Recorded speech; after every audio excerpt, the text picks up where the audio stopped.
नमस्कार। मैं केवल झा आज आप लोगों को बहुत ही सुंदर एक गारी गीत सुनाने जा रही हूँ। आप लोग को कैसा लगे लाइक करिए, सब्सक्राइब करिए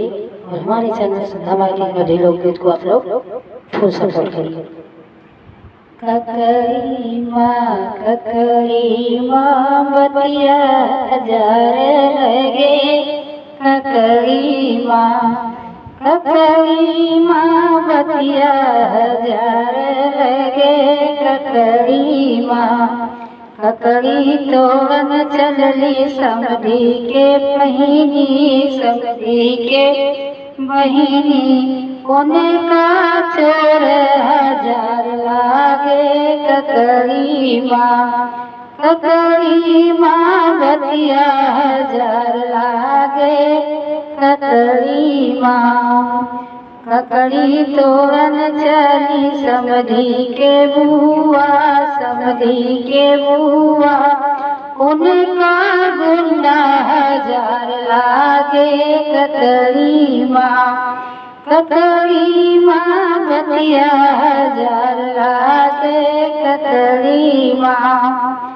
ककड़ी तोड़न चली समधी के माई, समधी के काकी उनका चोर हजार लागे, ककड़ी माँ बतिया हजार लागे, ककड़ी माँ बतिया हजार लागे, ककड़ी माँ ककड़ी तोड़न चली दुल्हा के बहिनी, दुल्हा के माई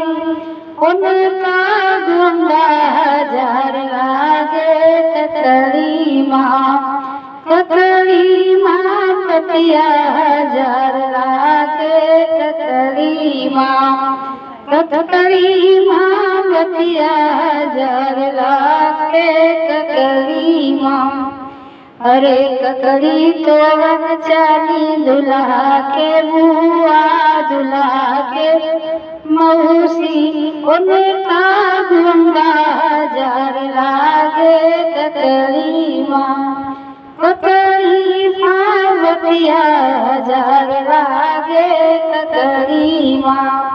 ककड़ी माँ बतिया हजार लागे, ककड़ी माँ अरे ककड़ी तोड़न चली दुल्हा के राधा पड़ोसी में काकी पितिया, इन्हीं उनके चोर हजार लागे, ककड़ी माँ बतिया हजार लागे,